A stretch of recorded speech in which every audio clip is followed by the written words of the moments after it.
Salam əziz şagirdlərim, bugün durğu işarələri ilə izahımıza davam edirik. Bilirik ki, 9-cu siniflərə buraxılışa axırıncı düşən mövzulardan biridir. Gəlin başlayaq. Mənalı səslənmənin fasilələr halında təzahür edən növünə durğu deyilir.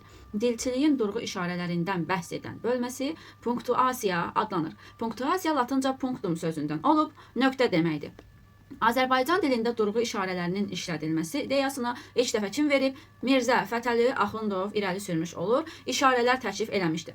Durğu işarələri ilk dəfə Əkinçi qəzetində və Vətən dili dərsliyində işlənmişdir. Vətən dilində yazan Aleksey Osipoviç Çernayevski olmuşdur.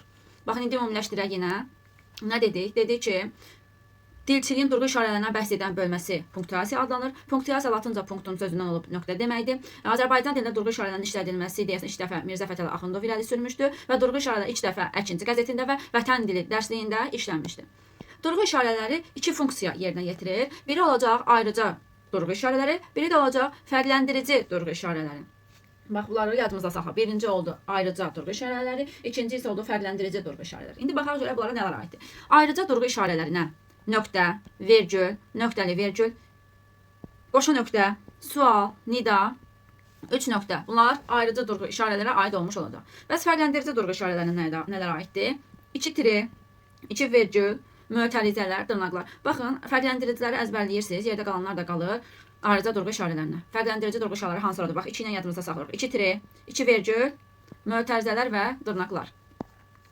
Tire ilə defisin fərqi nədir? Defis sözündə də vurğu bilirik ki, ikinci hecanın üzərinə düşmüş olur. Baxın, defis yazaq, vurğunda ikinci hecanın üzərinə qoymuş olaq ki, göz yaddaşı ilə yadımızda da qalsın.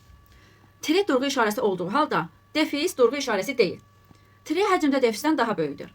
Tire sintaktik, defis isə morfoloji anlayışdır. Demək, nə oldu? Tire sintaktik, defis isə morfoloji anlayışdır. Tiredən daha çox sintaktik kateqoriyalarla, defisdən isə mürəkkəb sözlərin yazılışı və bəzi texniki məsələlərlə bağlı olaraq istifadə edilir. Buna görə də defis dilçilik ədəbiyyatında orfoqrafik işarə kimi verilir. Tire uzun üfüqi xətt şəklində durğu işarəsidir.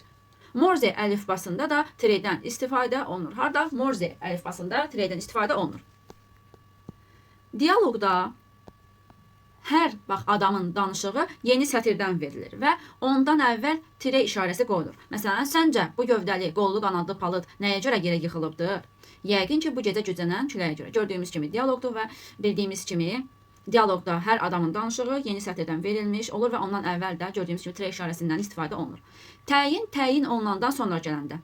Sanki bir pəridir, pəri yox bir ay, qəhrəman bir qızdır, başda kəlağay. Ümumiləşdirici sözlər və birləşmələr həmcins üzvlərdən sonra işlənəndə yazıda onlardan əvvəl tire, bəzən də vergül qoyulmuş olacaq. Bax, nə dedi? Ümumiləşdirici sözlər və birləşmələr həmcins üzvlərdən sonra işlənəndə yazıda onlardan əvvəl tire, bəzən də vergül qoyulmuş olur. Baxın, burada hər şey nəyi ümumiləşdirilmiş olur? Ondan əvvəl gələn, baxaq, çardağın altında qaralan ocaq daşları, dirəkdən asılı qalmış yovşan süpürgələri, tozlanmış pəncərənin dalında görünən mis dolça da. Bax, hər şey artıq ümumiləşdirildi burada. Ondan əvvəl nə qoyduq? Tire qoymuş olduq. Vasitəsiz nitq dialoq şəklində verildikdə dırnaq lazım olmur. Vasitəsiz nitqdən əvvəl tire, sonra vergül və tire qoyulmuş olacaq. Baxın. Bax, indi dialoq formasındadır. Əvvəldə tire qoyulub. Kaş o qayğısız günlərimi yenidən keçirəydim, yenidən yaşayaydım, dedi. Bax, indi burada qaydamıza. Müəllifin sözləri vasitəsiz nitqin arasında işləndikdə, müəllifin nitqinin hər iki tərəfinə vergül və tire qoyulur. Boy, Allah eləməsin demişdi. Niyə elə deyirsən, qızım? Bax, gördüyümüz kimi müəllifin sözləri vasitəsiz nitqin arasında işlənib. Ona görə də bax, hər iki tərəfdən vergül, tire işarəsi qoyulmuş olacaq. Mübtəda qrupu ilə xəbər qrupu həcm etibarilə bir-birinə bərabər gələrsə, onların arasında tire işarəsi qoyulur. Məhsul yığımında gecikmək çoxlu itkiyə yol vermək deməkdir. Daha sonra drama əsərlərinin iştirakçıları barədə məlumat verərkən addan sonra tire qoyulur. Məşədi İbad, 50 yaşında qoca kişi. Drama əsərlərindəki dialoqlarda sətir başında yazılan ad və ya soyadlardan sonra Oqtay, sən çalış, gələr bir gün. Səməd, onun yenə bir yeri var. Bax, burada drama əsərində dialoqlarda sətir başında yazılan ad və ya soyadlardan sonra işlənə bilər. Məsələn, burada Oqtay deyir ki, sən çalış, gələr bir gün. Səməd nə deyir? Onun yenə bir yeri var. Məkan və zaman başlanğıc və bitmə nöqtələrini ifadə edərkən arada tire işarəsi qoyulmuş olacaq. Məsələn, Bakı-Şamaxı yolu, Bakı-Moskva qatarı 20-29-30-cu illər, 13-16-cı əsrlər və s. Mötərizədə tire ilə ayrılan illər adamın anadan olma və vəfat etmə tarixlərini bildirir. Burada da gördüyümüz kimi tirədən istifadə olunur. Bu hadisələrə də aid olub onun başlanğıcı və bitmə zamanını bildirir. Bax, bu hadisələrə aid olub onun başlanğıcı və bitmə zamanını bildirə bilər. Məsələn, Böyük Vətən müharibəsi. Bax, başlayıb 1941-də, bitib 1945-ci ildə. İş, təcrübə, kəşf, ideya, qanun ortaq olub bir neçə şəxs və ya tərəfə aid olduqda. Məsələn, Joule-Lenz qanunu, İran-İraq müharibəsi, Polşa-Azərbaycan dostluğu cəmiyyəti və s. Cümlənin ortasında işlənən ara cümlənin hər iki tərəfində Şuşa əsası 18-ci əsrdə qoyulmuşdur. Milli mədəniyyətimizə məşhur sənətçilər bəxş etmişdir. Bax, nə dedi? Cümlənin ortasında işlənən ara cümlənin hər iki tərəfində. Bax, Şuşa əsası 18-ci əsrdə qoyulmuşdur. Milli mədəniyyətimizə məşhur sənətçilər bəxş etmişdir. Daha sonra defis latınca, bax, yazıda istifadə olunan ən qısa üfüqi xəttir. Defis nə oldu? Ən qısa üfüqi xətt olmuş oldu. Mürəkkəbləşmiş sözlərin və ifadələrin yazışında alabəzək, az-az, ad-san, qeyri-rəsmi, əks hücum və s. gördüyümüz kimi bunlar da işlənə bilər. Söz sətirdən sətrə, bax, söz sətirdən sətrə keçərkən, işləyir, dolayır. Burada nədən istifadə olunacaq? Defisdən. Söz hecalara bölünərkən, ayrıca yazılan bax şəkilçinin əvvəlində, rəqəmlə yazılan saylara bitişən şəkilçilərlə rəqəm arasında, ölçü vahidlərini bildirən isimlər, baxın, qram, məsələn, ekvivalent, kilovat, saat, kiloqram-metr və s. Cəhətlər arasını bildirən isimlər, məsələn, cənub-qərb, cənub-şərq və s. Müxtəlif mənada işlənib tərkib daxilində bir məfhum ifadə edən isimlərdən bax, əmələ gətirilən tərkiblər, alim, geoloq, kafe, restoran, suvarma, meliorasiya və s. Klassik muğam adlarını bildirən isimlər, Bayatı Kürd, Bayatı Şiraz, Mahur Hindi və s. Qısaltma sözlərə qoşulan şəkilçilərdən əvvəl defis qoyulur. Məsələn, BMT, BDU-ya və s. Qısaltmanı təşkil edən hərflər yanında konkretləşdirici rəqəm olduqda hərflərlə rəqəm arasında defis qoyulmuş olacaq. İndi gəldik nöqtəyə. Nöqtə nə deməkdir? Nöqtə ərəbcə son qət olunan kəsilən deməkdir. Hər hansı bir fikrin və ya məlumatın bitdiyini göstərərkən cümlənin sonunda nöqtə işarəsi qoyulur. Nöqtədən sonra isə tam fasilə edilir. Nöqtə işarəsi harda qoyulur? Gəlin onlara diqqət eləyək. Adıq cümlənin sonunda 1990-cı il 20 yanvar tabiəsizlik bağlayıcıları müstəqil cümlələri mürəkkəb cümlənin tərkib hissələri kimi birləşdirirsə, o özündən əvvəl onlar seçkiləri rəsmən müşahidə etməyiblər, amma ümumilikdə prosesin gedişini izləyiblər. Nəqli və əmr cümlələrinin sonunda nöqtə qoyulur. Adi intonasiya ilə deyilən söz cümlələrinin sonunda nöqtə qoyulur. Dram əsərlərində iştirak edən obrazların adları abzasdan yazılarsa nöqtə qoyulmuş olacaq. Məsələn, Hacı Qarabağa nöqtə qoyulur. Ad və ata adlarının qısaltmaları formalarından sonra bax, burada M. Axundzadə yazıb. Bu nə deməkdir? Yəni Mirzə Fətəli Axundzadə. Daha sonra indi dediyimiz hallarda isə nöqtə durğu işarəsi sayılmayacaq, texniki səciyyət daşıyacaq və bunlar testdə qabağınıza çıxa bilər. Ona görə bunlara da diqqətli olun, yadınızda saxlayın hər birini. Soruşa bilər ki, məsələn, nöqtə nə zaman texniki səciyyət daşıyır? İndi baxın, və ilaxır, və sair və başqa sözlər ixtisar şəklində yazıldıqda, bax, məsələn, və ilaxır, və sair və başqa. Baxın, bu qısaltma formasında olanda nöqtə texniki səciyyət daşımış olacaq. Maddələri göstərən rəqəmlərdən sonra qoyulduqda sıra sayı kimi anlaşılır. Məsələn, bilirdik, keçmişdəki sayda bir nöqtə qoyanda və ya da bir mötərizə qoyanda birinci deməkdir, sıra sayını bildirmiş olacaq. Qeyd, bax, sözündən sonra qoyulduqda. Nöqtənin işlənməsində rast gəlinən müxtəlif formalar vardır ki, onların da nitqdə işlənmə yeri və orfoqrafik funksiyası vardır. Qoşa nöqtə, bax, biri digərinin yuxarısında qoyulan iki nöqtədən ibarət durğu işarəsi olmuş olacaq. Sadalanan sözlərdən əvvəl ümumiləşdirici söz gələrsə, ümumiləşdirici sözdən sonra nə olacaq? Ümumiləşdirici sözdən sonra qoşa nöqtə, iki nöqtə qoyulmuş olacaq. Məsələn, hər yer, dağ, dərə, meşə, çay ona uşaqlığındakı gözəl günləri xatırladırdı. Tərkibində vergül olmayan aydınlaşdırmalı əlaqəli bağlayıcısız tabesiz mürəkkəb cümlənin tərkib hissələri arasında tərəflər razılığa gəldilər, sülh danışıqları davam etdiriləcək. Bax, ərizənin, tərcüməyi halın, izahatın və s. sonunda, məsələn, imza, qoşa nöqtə qoyursan, sonra buradan imzanı çəkirsən, burada da ad-soyad yazılır. Əmri, arayışı və s. imzalayan şəxsin vəzifəsinin adını bildirən sözdən sonra, məsələn, məktəbin direktoru, qoşa nöqtə, burada adın soyadını qeyd eləmiş olacaq. Bir də yadınızda saxlayın ki, ü və ö hərflərinin üstündə qoyulan iki nöqtə durğu işarəsi sayılmır. Bunu da yadımızda saxlayaq. Sonra gəldik çox nöqtəyə. Çox nöqtə nə deməkdir? Baxın, testdə qabağınıza çıxa bilər. Yan-yana 3 nöqtə şəklində olan durğu işarəsidir. Baxın, əsas bu hissəyə diqqət edin. Bir tərəfdən vergülə, digər tərəfdən də nöqtəyə yaxındır. Bax, bizdən soruşa bilər ki, bir tərəfdən vergülə, digər tərəfdən nöqtəyə yaxın olan durğu işarəsi hansıdır? Çox nöqtəni götürəcəyik. 3 nöqtə isə fikrin bitmədiyini bildirmək məqsədi ilə işlədilir. Stat daxilində göstərilən hissəyə qədər olan hissə verilmirsə, özündən əvvəl, özündən sonraki hissə buraxılırsa, 3 nöqtə qoyulmuş olacaq. Məsələn, Nəriman Nərimanov yazır. Bu zamanda mədəniyyətli millətlər çalışırlar ki, dillərini və yazılarını asana çıxartsınlar. Bax, bundan sonra yazılan fikir verilməyib deyə burada artıq 3 dənə nöqtə qoymuş olurlar. O cümlədən yüksək hiss həyəcanla deyilən nəqli cümlələrdən sonra 3 nöqtə qoyulur. Əksərən subyektiv və subjektiv yazılanda. Bax, bu da axtarışın nəticəsi. Gördüyümüz kimi burada da 3 nöqtə qoyulmuş olacaq. Yəni yüksək hiss həyəcanla deyilən nəqli cümlələrdən sonra. Bu da axtarışın nəticəsi 3 nöqtə.